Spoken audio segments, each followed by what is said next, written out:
Payment, please. Payment. Oh, that was barely. Oh, that was like a seventh grade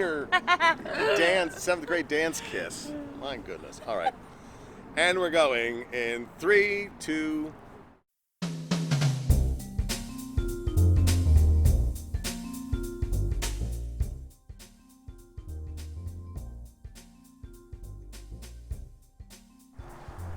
Tell us about cat rescue.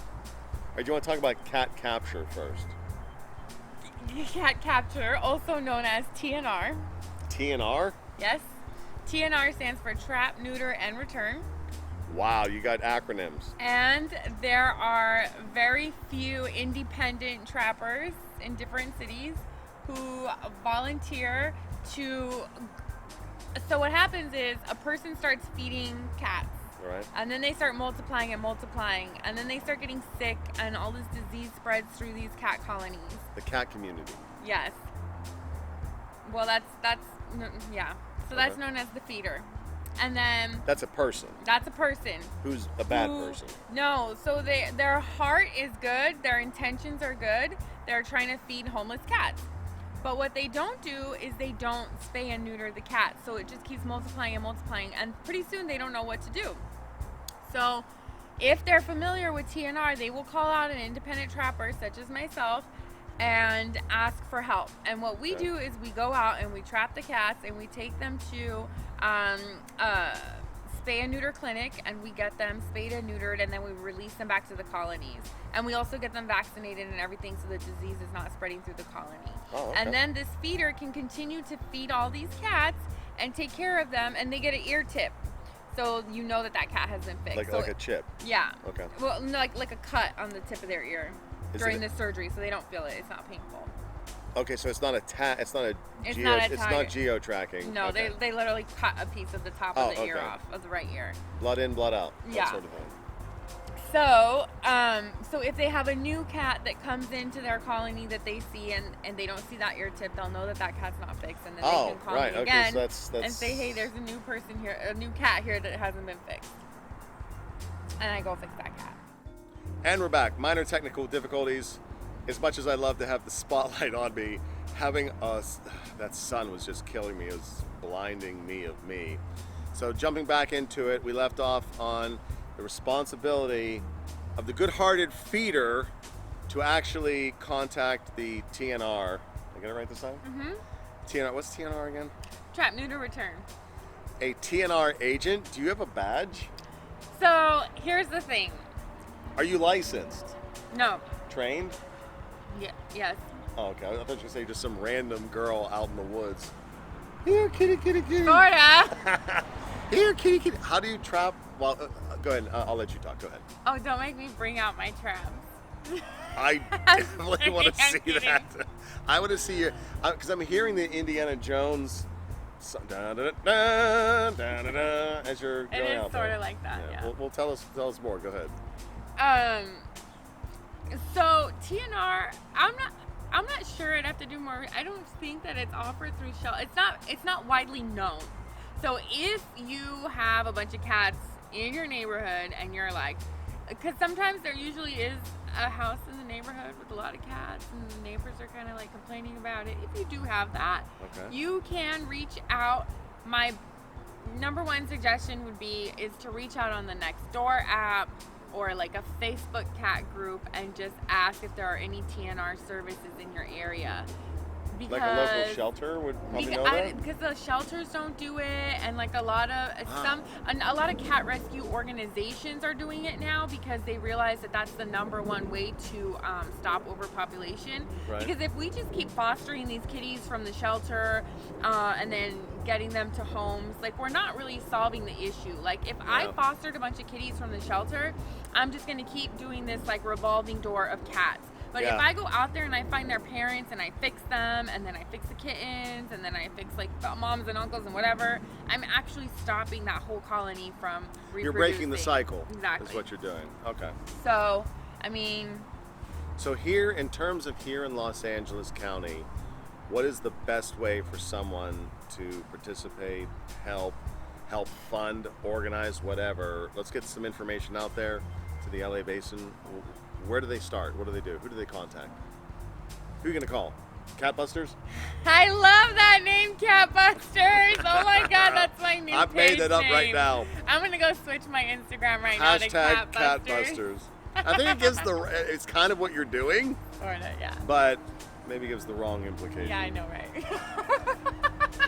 I think it's funny for a YouTube video, maybe not funny in real life, but give us some information as to, if people are curious about that, where do they go? What do they do? You would have to go on Nextdoor app and just do a little bit of research because it is kind of a Hurdle. Yeah, it's not well known, it's not like you go to and so many cat rescues are overwhelmed and overbooked, and they're just not available to help. So that's where independent rescuing really is very important. And well, how did you learn about being a rescuer or an agent? I started fostering kittens through the ASPCA, and through fostering kittens through the ASPCA and trying to find my foster kittens homes, I somehow got in touch with this lady Nancy, who was an independent trapper, and she just taught me everything from the ground up about it, and I just became this crazy cat lady rescuer. Yeah, definitely that.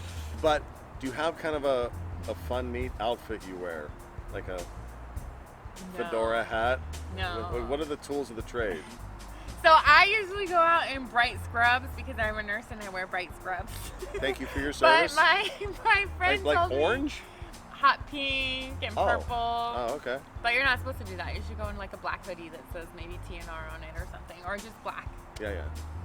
All right. And that's because not everybody is cat friendly. So when you go there, some people don't really want you to go in there and spay and neuter the cats. Like if you go to a colony that's really overpopulated, that neighbor's going to be watching you, and they're going to be like the ones who've been poisoning the cats for like the last few months because they're they're clarify. so. Wait, you mean like they've legitimately been poisoning them? Yeah, I get a lot of calls from people who are like, my neighbors are poisoning my cats. I need help. Can you help me? Can you spay and neuter my cats? That's a little bit weird. I know. And wild and out, if I'm being honest. I thought you were using that metaphorically. No, as a euphemism. People actually go out there and poison cats because they don't know what to do and they want to get rid of it. And the neighbor who is the kind neighbor who is feeding all these cats are going into their yard and pooping in their gardens, and it's just getting so out of control. Wait, is the cat pooping in the feeding yard or the other people? The poisoner? The other people, the poisoners. Oh, well, at least they're pooping in the right place, right? And the people who's poisoning them. Yeah, like payback. Oh, it's poop no, they're payback. doing that, and that's why they're getting poisoned. Oh, so Yeah. it's a cycle. Yeah. All right, my bad. So you want to go dressed in black and just be careful and Okay. but Can we see some of your trapping gear? you can. But before I say that, if you want to adopt any kittens or cats, you can visit my Kitten Foster Jenny page on Instagram, and I have lots of cats. You'll see my rescues. There's a lot of times through these cat colonies, they get upper respiratory infections, and their eyes get really bad because they don't have any treatment, and they can lose eyes and all these things. So you'll get to see lots of that's my particular favorite thing when I come in, when I get a cat that's like super messed up and I treat it, and it's called the blow up. My favorite. Yeah. And that's awesome. Maybe we can help some people in the LA Basin, and it's curious to me that it's not more widely known. Mm-hmm. It's really surprising the shelters aren't spreading the word. I wish every single shelter would have a TNR program. Like if let's say you find some kittens in a box and you bring them to the shelter. I wish that shelter would be like, hey, where did you find them? And then they can send out trappers to that area, and they can find them and fix all the cats. If every shelter did that, it'd be awesome. Maybe we need to get on the phone, call these shelters, see I know, about right? getting them on the right page. So maybe we'll cut away from here and go take a look at some of your gear, yeah? Okay. And we're here for Cat Trap Fever with Jenny Poo Bubbles. Jenny Poo, take it away, girl. What are you gonna do? Howdy. Okay, so I need 3 things. I need my newspaper, my tray for cat food, and a sheet, just any old sheet, cover it, okay? Right, got it. So, you come in here, You push this down, you open it up. There's like a little latch here. Right. That's how you actually set the trap. So when you set this latch, this thing pops up. Right. And when the cat steps on that, that's when they're caught. It stops, okay? So you start off by putting this in here. If it's windy, I tape it down sometimes because the cat won't go in there if the thing is blowing around. Right. So once it's hooked and it's set, you put the food in the back. Yeah, you put a tray of food here. And then you lock it because I'm telling you, feral cats are wild, okay?